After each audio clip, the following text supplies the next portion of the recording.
கமலஹாசன் தான் ஒத்த காலில் வந்து நிற்பான்.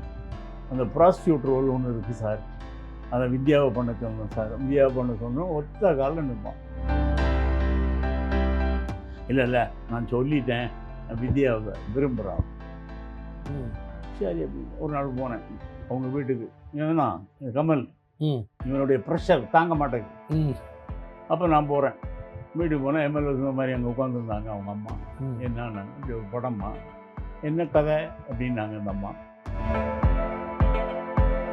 நான் அவளை கல்யாணம் பண்ணி கொடுத்துடலான்ட்டு இருக்கேன். இப்போ வந்து நீங்கள் ப்ராஸ்டியூட்டர் ரோல் ஆக்ட் பண்ணுன்னு சொன்னால் அவளை எவன் கல்யாணம் பண்ணுவான்? இந்த அம்மா நம்மளை பார்த்து சண்டை. யார்? எம்எல்வி. இந்த அம்மா இப்போ என்ன சொல்கிறாங்க, எம்எல்வி அவள் ஓம் பொண்ணு.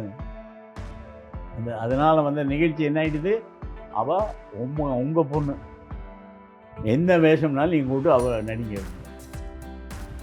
அப்படி தான் வித்யா வந்தா.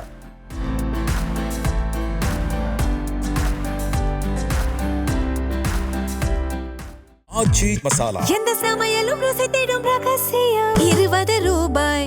வணக்கம், இது வாவ் தமிழா. இன்னைக்கு நம்ம வந்து ஒரு முக்கியமான தமிழ் சினிமாவில் கதாநாயகனாக முதலில் கமலஹாசன் அவர்களை அறிமுகம் செய்த தயாரிப்பாளர், உணர்ச்சிகள் என்ற படத்தின் மூலமாக திரு ஆர்சி சக்தி அவர்களையும் இயக்குனராக அறிமுகம் செய்த திரு கேஎல் போஸ் அவர்களை சந்திக்க இருக்கிறோம்.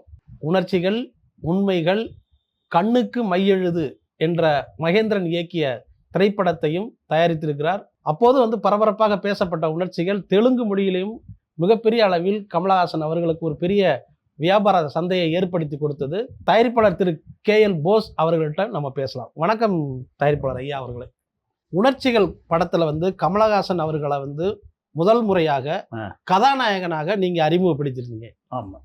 ஆர்சி சக்தி இயக்குனரை வந்து முதல் முறையாக ஒரு டைரக்டரா மாத்துறீங்க. எப்படி கமலும் ஆர்சி சக்தி நெருங்கிய நண்பர்கள், நீங்க எப்படி அந்த காம்பினேஷனை உருவாக்குனீங்கன்னு சொல்லுங்க.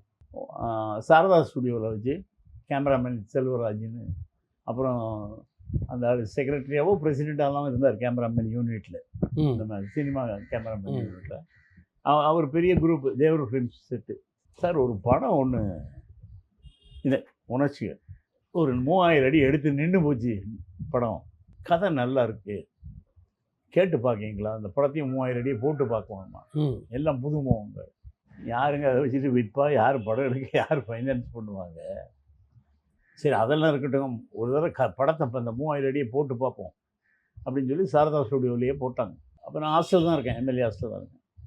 படம் பார்த்தேன், படம் நல்லா தான் இருக்குது. இந்த கமல் தான், இவன் தான் ஹீரோ. அதில் அந்த வே ஆஃப் டெல்லிங் நல்லா இருந்தது. ஒரு பர்டிகுலர் சீனில் இந்த பையன் நடித்தது எனக்கு ரொம்ப பிடிச்சிருந்தது. இவன் நடித்து தேவர் ஃபிலிம்ஸில் டான்ஸ் ஆடிட்டான். கேஎஸ் கோபாலகிருஷ்ணன் படத்தையும் இவன் ஒரு சின்ன வேஷம் கட்டிட்டான். அவர் பெருசு யாரும் கொடுக்கல. அப்புறம் பாலச்சந்தருமே இவன் அரங்கேற்றத்தில் ஒரு சின்ன வேஷம் தான் கொடுத்துருந்தாரு. ஹீரோவை யாரும் சொல்லலை. கேமராவுக்கு முன்னாடி இருந்தது ஏவி மெய்ப்பை செட்டியாருக்கு தான் அந்த மரியாதை. அவன் களத்தூர் கண்ணம்மா அந்த படம் தான். இவன் வச்சுட்டு யார் ஃபைனான்ஸ் பண்ணுவாங்க, என்ன பண்ணுவாங்க? இல்லை நீ பாருங்கள், உங்களுக்கு கதை பிடிச்சி இது இருந்ததுன்னா பண்ணுறது தான்.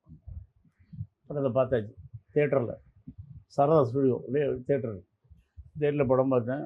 3000 அடி படம். யாரும் எல்லாம் சினிமா ட்ராமாவில் நடித்தவங்களாம் நடிச்சிருக்காங்க. இவங்கெல்லாம் வச்சுட்டு யார் படம்?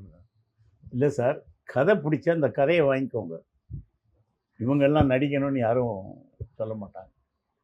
இந்த கமல் மாத்திரம் கொஞ்சம் யூஸ் பண்ண பாருங்கள் அப்படின்னா. அப்போ கமலஹாசன் அன்னை வேளாங்கண்ணின்னு ஒரு படம் எடுத்துகிட்டு இருந்தார். தங்கப்பேன்னா தங்கப்பன் மாஸ்டர், டான்ஸ் மாஸ்டர். இவன் டான்ஸ் மாஸ்டர்ஸ் தான் அசிஸ்டன்ட். அங்கே இவன் டான்ஸ் அசிஸ்டண்ட்டு, சக்தி வந்து டைரக்டருக்கு அவனுக்கு அசிஸ்டண்ட்டு எழுதுது. ஆர்சி சக்தி தங்கப்பா மாஸ்டர் தான். அங்கே தான் இந்த 2 பசங்களுக்கும் ஃப்ரெண்ட்ஷிப் ஆகிருக்கு. ஒன்று. ரெண்டாவது, இந்த 2 பசங்களும் ஒரே நேட்டிவ். நான் பசங்கன்னு சொல்கிறேன், நீங்கள் பசங்க இல்லை. நான் அன்னைக்கு உள்ளதை வச்சு பேசிட்டு இருக்கேன். இன்னைக்கு உள்ளது வேறு. அந்த அன்னை வேளாங்கண்ணி படம் இதை இவங்க வேலை பார்க்குறாங்க. அதனால் இவனுக்கும் பரமக்குடி, அவனுக்கும் பரமக்குடி சொந்த ஊர். இவன் தேவமாறு, அவன் ஐயர், 2 பேர். ஆனால் 2 பசங்களும் இவன் பிராமணன் மாதிரி தான் இருப்பான், அவன் ஐயர் மாதிரி தான் பிஹேவ் பண்ணிக்குவாங்க. அவங்களுக்குள்ள ஃப்ரெண்ட்ஷிப் அது எனக்கு தெரியும், அதனால சொல்ல வரேன். இப்போ இவங்க 2 பேரும் தான் அந்த கதையை சொன்னதுனால எனக்கு கதை பிடிச்சிருச்சு. அப்போ நான் வந்து என்ன சொன்னேன், இந்த ரைட்டரை என்னை வந்து எம்எல்ஏ ஹாஸ்டலில் வந்து பார்க்க சொல்லுங்கன்னு சாரதா ஸ்டுடியோவில் சொல்லிவிட்டு நான் வந்துட்டேன். இவங்க வரும்போது 2 பேரும் தான் வராங்க. கமலும் கமலும் சத்தியமாக தான் ஜோடி போட்டுட்டு தான் வருவாங்க முதல்ல. அதுக்கப்புறம் அது தெரிஞ்சதுக்கப்புறம் நானே அவனு 2 பேரும் ஜெமினி இரட்டையர்கள் மாதிரி வரீங்களேமே, ஜெமினி கிண்டல் பண்ணுவேன். அப்போ இவன் வந்துட்டான். இவன் தான் சக்தி வந்தான். என்ன சார், என்னப்பா கதையில் என்ன சொல்கிற அப்படின்னு கேட்டேன். சார், இளம் விதவைக்கு வாழ்க்கை கொடுக்கலைன்னா என்ன தவறு நடக்கும் அப்படிங்கிறது தான் சார் படம். ஏயா அது செக்ஸு, அதான் உணர்ச்சிகள் டைட்டில் வச்சுருக்கேன். நான் வெறும் செக்ஸை வச்சு எப்படி அந்த காலத்தில் படத்தை எடுக்கணும்? செக்ஸு வேணும், ரொமான்ஸ் இருக்கணும், இல்லைன்னு நான் சொல்லுவேன். அதே வச்சு படம் பண்ணணுன்னா அது ப்ளூ ஃபிலிம் மாதிரி ஏற்படாது நான் சொன்னேன். இல்லை சார், இது வேறு மாதிரி இருக்கும் சார் அப்படின்னா. சரி சொல்லு, வேறு மாதிரினா என்னன்னு சொல்லு, என்ன தப்பு நடக்கும்? அதான் தப்பு, அதான் நடக்கும். செக்ஸ் தானே, சின்ன வயசுல தப்பு, என்னது பெரிய வயசில் தப்பு வேறு. நான் அது உன்னுடைய ஸ்டைல் நீ சொல்லிட்டேன். இப்போ நான் கேட்குற மாதிரி உன்னால் உன் கதையை மாற்ற முடியுமா பாரு. உன் கதையில் உயிர் எங்கேயும் இருக்குது, இல்லைன்னு இல்லை. ஏன்னா இது வந்து மகாத்மா காந்தி அதை தான் சொன்னார். இளம் விதவைக்கு வாழ்க்கை கொடுக்கலைன்னா எந்த தவறும் நடந்து விடும். செக்ஸ். ஆனால் காந்தி செக்ஸை பேச முடியுமா மீட்டிங்கில்? முடியாது. சர்தார் வல்லபாய் பட்டேல் சொல்லியிருக்காரு. இப்போ கடைசியாக நம்ம ஒரு ஸ்ரீதரன் சொல்லிட்டாரு, கேஎஸ் கோபாலகிருஷ்ணன் சொல்லியிருக்காங்க சினிமாவில். ஆனால் சினிமாவுக்கு ஆப்டான மெசேஜ் போன்ற இல்லை, அங்கே ஒரு மெசேஜ் வேணும், இருந்தால் அது பெரிய கதை தான் அப்படின்னு. நீங்கள் எப்படி வேணும்னு சொல்லுங்கள் சார், நான் அதை மாற்றி அமைச்சேன். அப்போ இப்படி பண்ணு, இளம் விதவைக்கு வாழ்க்கை கொடுக்காட்டா சமுதாயத்தில் என்ன தவறு நடக்கும்? நீ இப்போ சொன்னது கூட சாதாரண விளைவு. நான் கேட்குறது, அதனால் சமுதாயத்துக்கு என்ன விளைவு வரும்னு சொல்ல முடியுமான்னு. சொல்லலாம் சார். ஏன்னா அன்றைக்கி நிலைமை அவங்க நம்ம என்ன சொன்னாலும் ஆமாங்கணும், அப்படி தான் எல்லாருடைய நிலைமை அப்படி தான் இருக்கும். எனக்கு ஒரு 10 நாள் டைம் கொடுங்க, நான் ப்ரிப்பேர் பண்ணிட்டு வந்துடுறேன். நீ 10 நாளோ இல்லை எத்தனை நாளோ நீ எடுத்துக்கோ, அந்த இன்ஃபர்மேஷனோடு வர்றாங்க. கூட கமலஹாசன் நிற்கான், கை கட்டின்னு நிற்பான். அவன் கூட தான் வரணும். அவன் பதில் சொல்ல, அவன் நின்றுட்டு இருக்கான். உடனே அவன் சரிண்ணே, அவரை பதில் சரின்னு சொல்லி சரி போங்கண்ணா, அவ்வளோதான். இதுதான் மீட்டிங், இதுதான் ஃபஸ்ட்டு மீட்டிங். கமல், ஆர்சி சக்தி உங்கள்கிட்ட பேசி 2 பேர் சந்திப்பு. போயிட்டான். 10 நாள்னு சொன்னான். ஆனால் ஒரு 3 நாள்லேயே அவன் என்ன பண்ணிட்டான், என்னை பார்க்கணுன்னு கேட்க ஆரம்பிச்சிட்டான். இந்த சாரதா ஸ்டுடியோக்கு சொல்லி என்கிட்ட இவன் பேச முடியாது. அவங்க என்னை கூப்பிட்டு பேசின உடனே சரி ஹாஸ்டலுக்கு வர சொல்லுது. வந்தான். 10 நாள் கேட்டான், 3 நாள்லேயே சொல்லிட்டான். எனக்கு பிடிச்சிடுச்சு. இதான் இந்த சொல்யூஷன் தான் கேட்கேன். இதான் மாறல். இப்போ இதை யாராலையும் ஒன்றும் பண்ண முடியாது. கதை அதுக்குள்ளே மாற்றிட்டார். வந்தாச்சு, மாற்றினான். அந்த சக்தியை பற்றி சொல்கிற இடம் மாற்றிட்டான். என்னத்தையோ உட்காந்து அவன் எழுதி அங்கே இந்த 2 பயில்களும் சேர்ந்து என்னத்தையோ போட்டு அதை புரட்டிட்டு கொண்டு வந்து சேர்த்துட்டானுங்க. அது எனக்கு பிடிச்சிச்சு. இப்போ என்ன ஆகிப்போச்சு, இந்த கதையை பண்ணணும்னு தோணிடுச்சு. ஆனால் இந்த ஆர்டிஸ்ட்லாம் கிடையாது, எல்லோரும் நான் போடுறது தான் ஆர்டிஸ்ட்டுன்ட்டு. அப்போ முதல்ல சக்தி சார் கமலில் எப்படியாவது போட்டுருவோம், கமலை எடுத்துடக்கூடாது. சரி, கமல் இந்த ரோலுக்கு ஏற்ற ஏஜ், இவன் கரெக்டாக தான் இருப்பான், அதை தெரியல, கமல் இருக்கட்டும். அந்த பொண்ணை தூக்கிடணும் ஒன்று காஞ்சனா. அது இந்த கெட்ட பொம்மெல்லாம் அப்பா பெரியப்பாலாம் பேசும். ஆமாம், அதுதான் அது நடிச்சிருந்தது. அந்த குழந்தையா நடிச்சிருந்தது, 3000 அடியில் நடிச்சிருந்தது. ஆனால் அதை எடுத்துட்டு அப்போ சுமித்ரான்னு ஒரு நடிகை வாரா, இந்த சுமித்ரா. அப்போ நடிக்க சான்ஸ் கேட்டு வந்துட்டு இருக்கா. ஆள் நல்லாயிருக்கும் அது. சரி, நான் சுமித்ராவை போட்டுருவோம் அப்படின்னு நான் நினச்சேன். அதில் ஊத்த காலில் கமலே அவனே என்கிட்ட, சார் காஞ்சனாவை எடுத்துடாதீங்க சார், எங்களுக்கு அப்படி ரொம்ப கஷ்டப்பட்டுருக்கு சார், அப்படி இப்படின்னு இவன் காஞ்சனாவை ரெக்கமெண்ட் பண்ணான். அதாவது காஞ்சனா யாருன்னா கட்டபொம்மன் படத்துல குழந்தையா குழந்தைய நடிச்சிருந்த நினைச்சவா. சரி. அதை இருக்கணும் சார்னு இவன் கேட்டான். சரி பார்த்தேன், அது ஒன்றும் பெரிய ரோல் இல்லை. ரெண்டாவது அதுதான் செக்ஸு, ம் இளம் விதவை கிசிங் கதாபாத்திரம். சீன்லாம் எடுக்க வேண்டியிருக்கு. சரி புதுசாக வர்றது ஒத்துக்குதா நல்லது இல்லைன்ட்டு சரி அதை வச்சு மேனேஜ் பண்ணிக்கோங்கன்னு சொல்லிட்டேன். மீதி எல்லாரையும் எடுத்துட்டேன். ம் எடுத்துட்டு மேஜர் சுந்தரராஜன், ஜெய் கணேஷ், ஸ்ரீ ராமதாஸ், ஜெய் கணேஷ், ஸ்ரீவித்யா ம், எல்லாத்தையும் போடுறேன். ஸ்டார் காஸ்ட்டை கூட்டுறேன். ஏன்னா இவன் தனியாக நிற்கான் இந்த பையன். மியூசிக் டைரக்டரும் புதுசாக போட்டிருக்கு ம், ஷியாம். அவன் வந்து சலீல் சௌத்ரிகிட்ட ம், அவன் தான் இங்கே 4 ஸ்டேட்டுக்கும் அவன் தான் போடுவான். செம்மிலாம் அவன் தான் போட்டிருக்கான். ம். சலீல் சௌத்ரி மியூசிக். ஆமா தெரியும். அவன் கேப்பபிள் ஃபெல்லோ. ம் ரெண்டாவது அவன் பெஸ்ட் வயலினிஸ்ட். வயலினிஸ்ட். இது எம்எஸ் விஸ்வநாத் ராமூர்த்தி குரூப்பில் இருந்தான். ம் சரி அவன்கிட்ட ஒரு திறமை இருக்குன்னு சொல்லி அவனை நம்ம இன்ட்ரடியூஸ் பண்ணோம். அவனையும் இன்ட்ரடியூஸ் பண்ணோம். ம், அதையும் இருக்குது ஷியாம் ம். தமிழில். அப்புறம் மலையாளத்துக்கு போய் கொடி கட்டி பிறந்தான். தமிழ்லயும் நிறைய படங்கள்ல வந்து அவர் ஆமாம், முக்கியம். நம்ம இங்கே ஒன்று மனிதரில் எத்தனை நிறங்கள் படத்துல. மனிதருங்க நமக்கு அப்புறம். ஓ. அவன் இங்கே தமிழில் ஷியாம் நிற்கலை. ம் ஷியாம் நின்னது கொடி கட்டி பிறந்தது மலையாளம். மலையாளம். ம் அது ஒரு பக்கம் இருக்கு. ஷியாமை நம்ம போட்டோம் ஷூட்டிங். நான் அப்போ எனக்கு கொஞ்சம் ஃப்ரெண்ட்ஸ் சர்க்கிள் ஜாஸ்தி. எல்லாமே நல்ல சவுண்டாக இருக்கிறவங்களும் உண்டு, அதில் சாதாரணமாக இருக்கிறவங்க உண்டு, திறமைசாலிகள் நிறைய இருந்தாங்க. ம் ம். இந்த மணிவண்ணன்லாம் வரதில்லை. ஓ. இந்த உணர்ச்சிகளில் பார்த்தீங்கன்னா இந்த பெரிய பெரிய டைரக்டர்லாம் ஆனவங்கெல்லாம் அப்போ ஆர்சி சக்திக்கு சக்தி வந்து இருக்காங்க. இங்க வந்து எல்லாரும் என் ஆஃபீஸ் அப்படி ஒரு ம் ஃப்ரீ பேர்டு ம் அலவுடு ம் ம். அப்படி இருந்ததுங்க. அதனால் அவங்க எல்லாத்துக்கும் அவங்கவுங்க தனியாக போய் கேட்டிங்கன்னா ஒரு மரியாதையாக தான் பேசுவாங்க. அந்த அளவுக்கு எல்லாருக்கும் அடைக்கலம் கொடுத்துருக்கீங்க. ஸ்டுடியோ இல்லை அலோவ் பண்ண மாட்டாங்க ப்ரொடக்ஷனில். ம். எந்த கம்பெனிலையும் அடுத்த எவனும் உள்ளே வரக்கூடாதுமா. இங்கே நம்ம அது அலௌடு. இவனும் ஷூட்டிங்க்கு வந்தால் அவங்கள கூப்பிட்டு கம்பைன் பண்ணி அவங்களுக்கு இந்த தொழில் சொல்லி கொடுப்பான். ம் ம். சக்தி. சக்தி. ம் எனக்கு அவன்கிட்ட அது ஒன்று பிடிச்சிருந்தது. ஏசுவன் சண்டெல்லாம் போடுவான் அவனை. ஆர்சி சக்தி. ஆமாம். அப்புறம் கொஞ்சம் அதை மறந்துடுவான். எப்படி ஆனால் நான் என்ன கேட்குறேனோ அதுக்கு 4-5 படி மேலே தான் கொடுப்பான். நான் என்ன கேட்குறேனோ அதையே கொடுத்துட மாட்டான். ம் அது ஒரு திறமை. அது அவன்கிட்ட இருந்தது. அதை நான் கண்டுபிடிச்சிட்டேன். புரியுதா உங்களுக்கு? ம் ம் அதனால நான் அவனை யூஸ் பண்ணேன். ம்.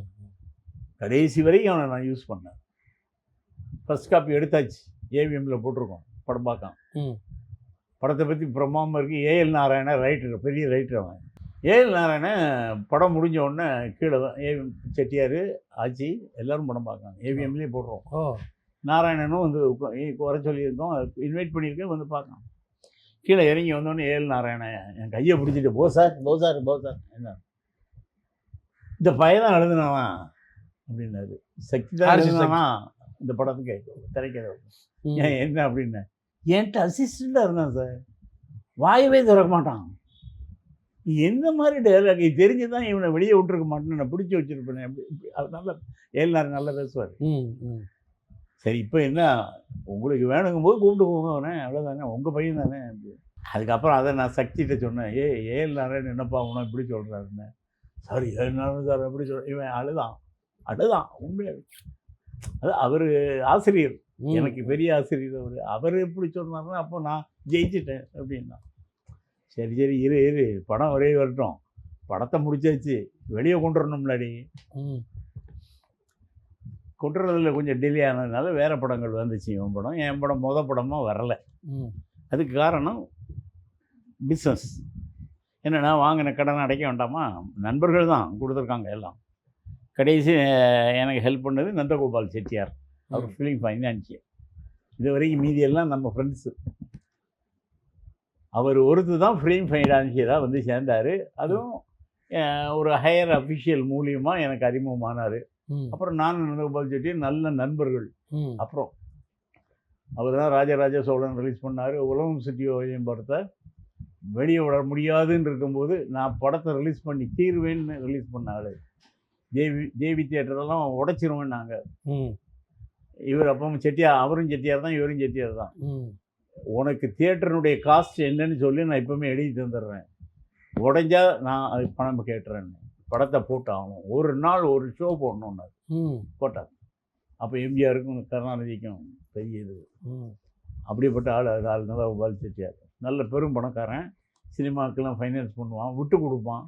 எனக்கு வட்டி கட்ட முடியல, எனக்கு அசல் கட்டின படம் வர்றோன்னா சரி வெளியே விழுந்துப்பா அப்படிம்பாரு. அப்படியே ஃபைனான்ஸ் இருக்க மாட்டான். அவர் எனக்கு வேறு கவர்மெண்ட் மூலியமாக அறிமுகமானார். ஆனால் நாங்கள் 2 பேரும் அப்புறம் நண்பர்கள். இப்போ நான் வந்து இப்போ தேனி கண்ணன் வராரு, அவருக்கு ஒரு படம் பண்ணுறாராம், பண்ணுங்க என்ன பண்ணுவார், ஏன்னா நான் சொன்னேன்னா அப்படி. அப்புறம் நான் வாங்கலை பணம் அவர்கிட்ட. ஆனால் அந்த உணர்ச்சிகள் வர்றதுக்கு இவர் முக்கிய காரணம், நந்தகோபால செட்டியார். செட்டி அவங்க மைசூர்காரங்க, புரியுது அவங்களுக்கு. அது ஒரு முக்கியமான கதாபாத்திரம் இந்த படத்துக்கு, நந்தகோபால் செட்டியார். அது அப்போ உணர்ச்சிகள் படத்தை முடிச்சாச்சு. இப்போ படத்தில் அப்போ இப்போ எது எடுத்தாலும் படம் ஷூட்டிங் நடக்கிறதுக்கு முன்னாடி ஸ்பாட்டில் வந்து இவன் எழுதுவான். சக்தி ஸ்பாட்டில் எழுதினாலும் என்கிட்ட வந்து சொல்லுவான். அப்போ நான் சொல்லுவேன், சக்தி இது நல்லா இருக்குது, இதை இன்னும் கொஞ்சம் பெட்டர்மெண்ட் பண்ணி இன்னும் ஏதாவது வச்சு எழுத முடியுமான்னா, லொக்கேஷனில் அங்கே ஒரு நிமிஷத்துக்கு நம்ம காசு, கேமரா ஓடிட்டு இருக்கும், வேலை ஆள் பார்த்துட்டு இருப்பாங்க, சாப்பாடு நடக்கும், எல்லாம் நடக்கும். அவன் 5-10 நிமிஷத்துக்கு மேலே எடுப்பான். ஏன்னா நான் கொஞ்சம் இம்ப்ரூவ்மெண்ட்டு கேட்டிருப்பேன். நானும் அதை பற்றி கவலைப்பட மாட்டேன். அது 2 பேருக்கும் அது பிடிச்சி போகும். ஏன்னா இதை ஒரு தடவை மகேந்திரன் என்கிட்ட கேட்டார், நீங்கள் சக்தியை ஸ்பாட்டில் எழுதுறதுக்கு கொடுப்பீங்களாம்ல, அதுமாரி எனக்கும் ஸ்பாட்டில் எழுதுறதுக்கு டைம் கொடுப்பீங்களான்னு கேட்டார்.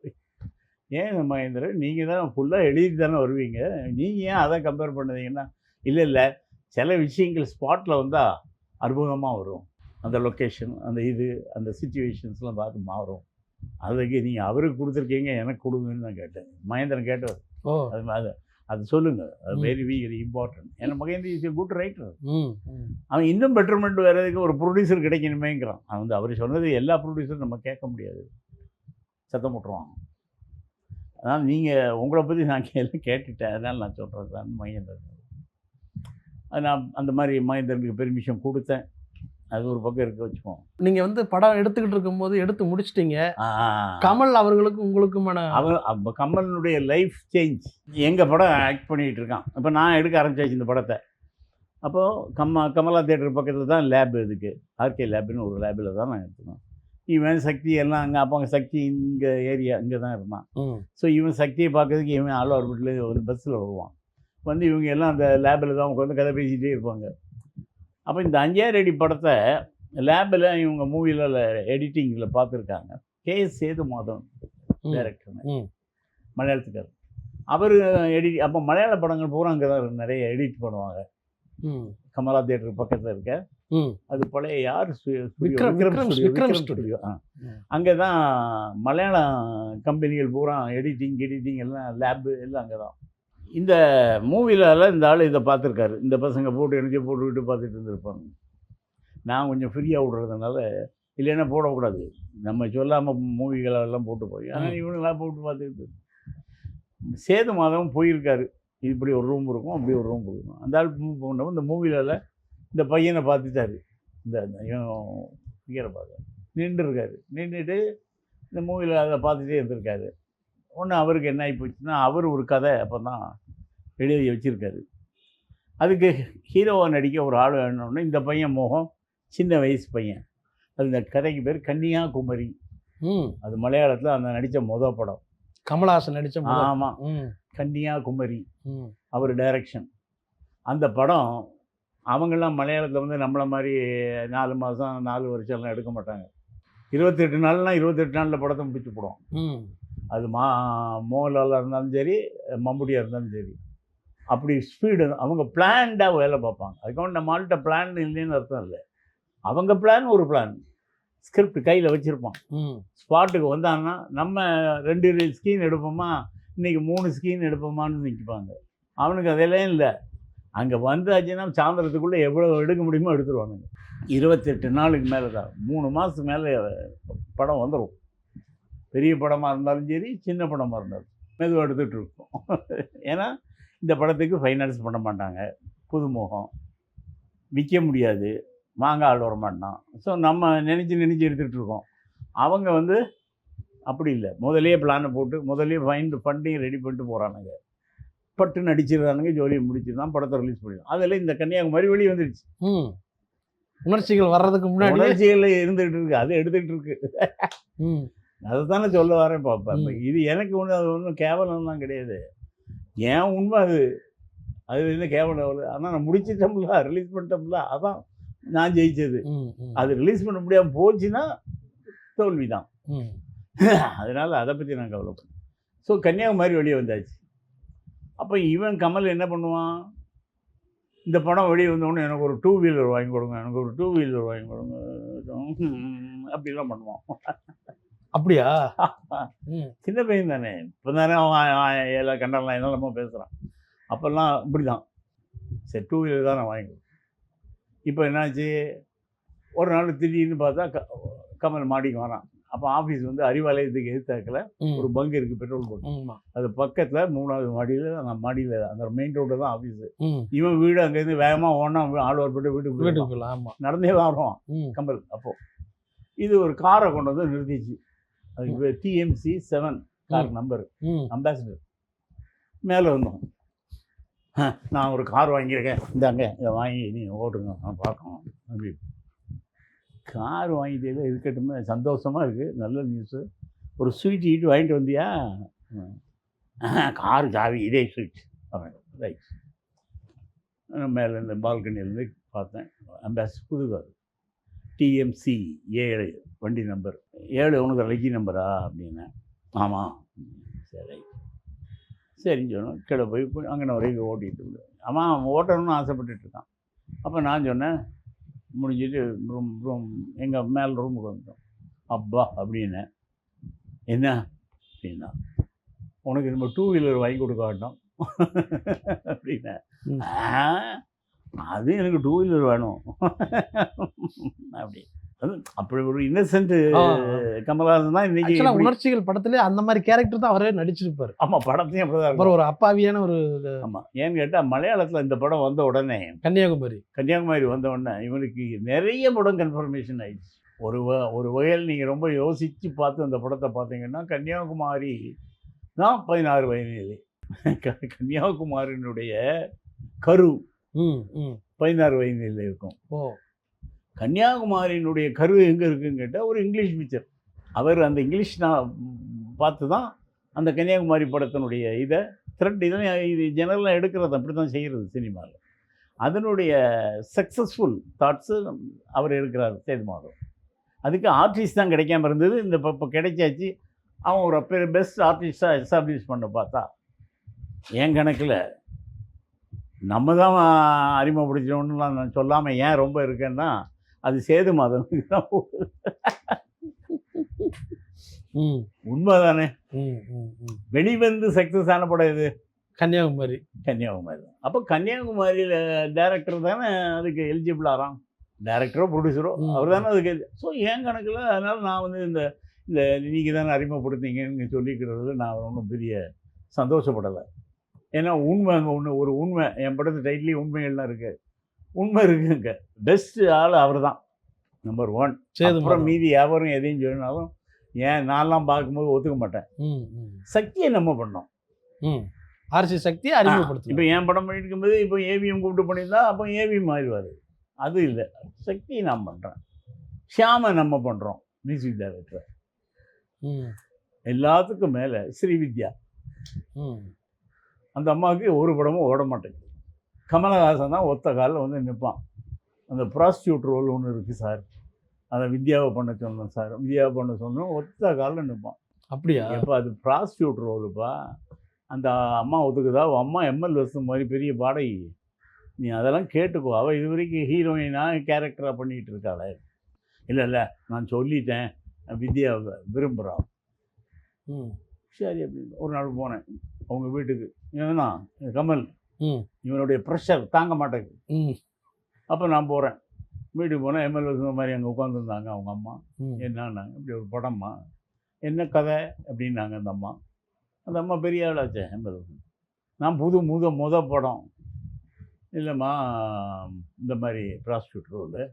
ஆனால் ப்ராஸ்டியூட்டினுடைய ஆக்டிவிட்டீஸ்லாம் நம்ம எக்ஸோஸ் பண்ண மாட்டோம்.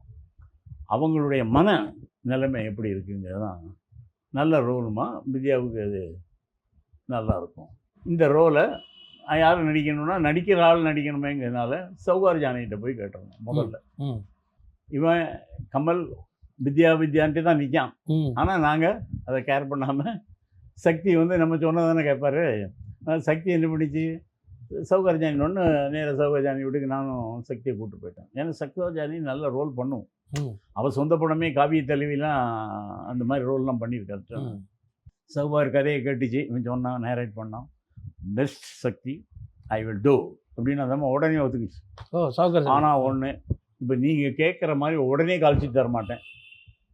என் பொண்ணு என் மருமகன் கல்யாணம் ஆகி போயிட்டு ஃபாரின்லேருந்து இப்போ தான் வராங்க. அவங்க இங்கே ஒரு 15 நாள் இருப்பாங்க. அந்த 15 நாள் நான் தான் சமையல் பண்ணி கொடுக்கணும் அவங்களுக்கு. அதனால் அவங்க போனதுக்கப்புறம் தான் நான் ஷூட்டிங்க்கு வருவேன். சம்மதம்னா இந்த ரோலை நான் செய்கிறேன்ட்டுது யார், சௌகார் ஜானி. நாங்கள் பார்த்தா எப்போவுமே தினம் வேகமாக படம் எடுத்துருவோம், வேகமாக எடுத்து ரிலீஸ் பண்ணிடுவோங்கிற இதில் இருக்கோம். அதனால் உடனே இல்லையம்மா எங்களுக்கு உடனே டேட் வேணும் அப்படி இப்படின்னு சொல்லிட்டு சரி பார்ப்போன்ட்டு வந்துட்டோம். அடுத்தது இது ரொம்ப ஒண்டர்ஃபுல்லாக இருக்கும். விஜயகுமாரி அம்மா அந்த அம்மாட்ட போய் கதையை சொன்னேன். கதை நல்லா இருக்குது, கேரக்டர் நல்லா இருக்குது, நான் செஞ்சால் ஜனங்கள் ஒத்துக்குவாங்களா அந்த அம்மா கேள்வி. நான் கண்ணகியாக நடிச்சிட்டேன் தமிழ்நாட்டு ஆடியன்ஸுக்கு. நானும் ஒரு பெண்ணில் ஒரு வேஷம் போட்டேன். நீங்கள் இப்போ வந்து என்ன ப்ராஸ்டியூட்டாக நடிக்கிறீங்கன்னா முதல்ல அதுவே உங்களுக்கு தோல்வியை கொடுத்துடக்கூடாது. யோசிச்சுக்கோங்க. நீங்கள் யோசித்து கரெக்டான முடிவு எடுத்துட்டீங்கன்னா நான் நிம்மதி. நீங்கள் சரியாக முடிவு எடுக்கலைன்னா நான் திரும்ப முடிவு எடுக்கணும். யார்? விஜயகுமார் இந்த மாதிரி இருக்கு. எப்படி இருக்காங்க வித்யாவாசி செத்து வச்சு. சரிம்மா, அது நீங்கள் சொன்ன மாதிரி யோசிக்க வேண்டிய சக்தியை சொல்லிட்டோம். ஆமாம்மா, ரொம்ப பெரிய விஷயம், சோதிக்க வேண்டிய விஷயம். நீ யோசிச்சுட்டு சொல்லுங்க, நம்ம அப்புறம் அடுத்த டிசிஷன் எடுப்போம். அதுக்கு முன்னாடி டிசிஷன் எடுக்க வேண்டாம். ஸோ வித்யா தான் நிற்கிது. இப்போ இவன் பையன் ஜெயிச்சு நிற்கான். நீங்கள் கமல் அடுத்த வித்யாட்ட தானே. நான் வித்யாட்ட ஒரு சொல்லிட்டேன்ல, போனேன். சரி ரைட் போவோம். வித்யா அக்செப்டடு. இப்போ அவள் அம்மா தான் ஒத்துக்கணும். நம்ம எம்எல்சி நான் அவளை ஒரு படமும் நிற்கலை. ஹிந்தி படம் பண்ணால் சஞ்சீவ் குமார் கூட நிற்கலை. பாலச்சந்திர சார் படம் பண்ணியாச்சு, நிற்கலை. அவள் ஒரு படமும் நிற்கலை. நான் அவளை கல்யாணம் பண்ணி கொடுத்துடலான்ட்டு இருக்கேன். இப்போ வந்து நீங்கள் ப்ராசிக்யூட்டர் ரோலில் ஆக்ட் பண்ணுன்னு சொன்னால் அவளை எவன் கல்யாணம் பண்ணுவான்? இந்த மாதிரி நம்மளை பார்த்து சண்டை. யார்? எம்எல்வி. நம்மளே புது ப்ரொடியூசரு, அவள் பெரிய ஆள் எம்எல்வி. எம்எஸ்க்கு அடுத்தது எனக்கு எம்எஸ் நல்ல பழக்கம், இந்த அம்மா பழக்கம் கிடையாது. சரிம்மா வந்துட்டேன். ஸ்ரீவித்யா பின்னாடி நின்று நீங்கள் அம்மாவை கொஞ்சம் இது பண்ணுங்கன்னு அவள் ஆக்ட் தான் பண்ணுறாள். அவள் அம்மாட்ட சொல்ல மாட்டேக்கா. நம்ம இது சட்டை கண்டை போட்டுறக்கூடாதுன்ட்டு போயிட்டேன். அங்கே வந்தவொடனே கமல் என்ன இந்த மாதிரிலாம் பண்ணினா கமல் என்னை வேஸ்ட்டாக அனுப்பி அந்த அம்மா சண்டை போட்டு என்ன இது பண்ணுறது. இல்லைங்க வித்யா இன்ட்ரெஸ்டடுங்க. வித்யா இன்ட்ரெஸ்டடுப்பா. அவன் அம்மா இன்ட்ரெஸ்டடாக இருந்தாலும் வெளியே வர முடியும். இனிமே அடிக்கடி எப்படி என்னை அங்கே அனுப்பாது சொல்லி கடைசியில் சக்தியும் உட்காந்து, சார் ஆர்டிஸ்டே இல்லை, எப்படியாவது இந்த வித்யாவை தான், ஏன்னா வித்யா இன்ட்ரெஸ்டடாக இருக்கா வித்யா. அதனால் நம்ம வித்யாவை அம்மாவை கன்வின்ஸ் பண்ண முடியும், உங்கள் பொறுப்பு அப்படின்னு இவன் ஆர்டி சக்தி இவன் போட்டான். இது வரைக்கும் கமல் போட்டான், இப்போது இவர் போடுறாரு சக்தி. சரி சக்தி நான் போகிறேன், இன்கேஸ் இல்லைன்னா என்ன பண்ணேங்கிற மாத்திரம் யோசிச்சு வச்சுக்கோ.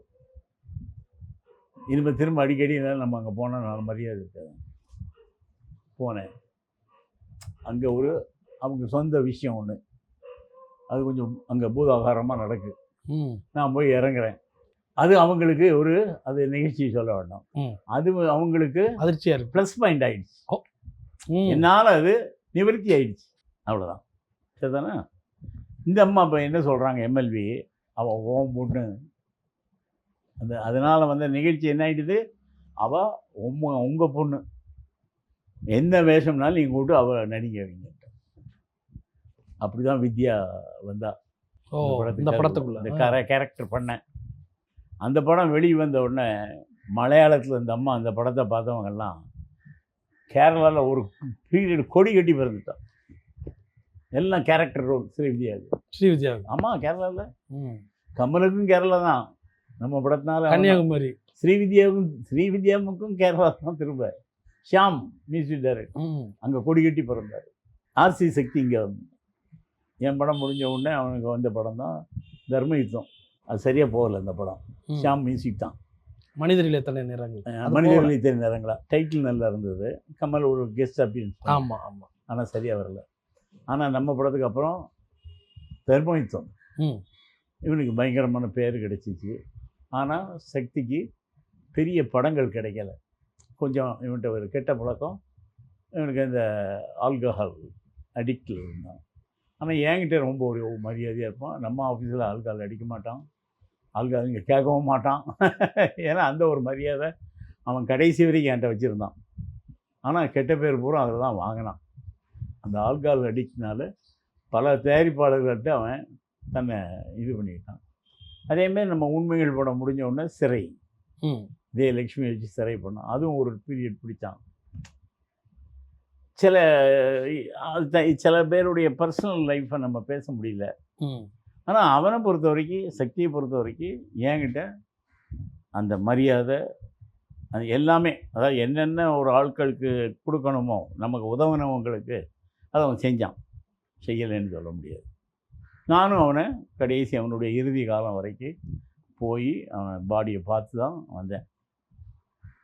ஆர்ச்சி சக்தி அது வந்து இவன் சொன்னான் அங்கே அவங்க வீட்டில், கமல் வந்து போஸ் சார்ட்ட சொன்னீங்களான்னு கேட்டாராம் கமல்.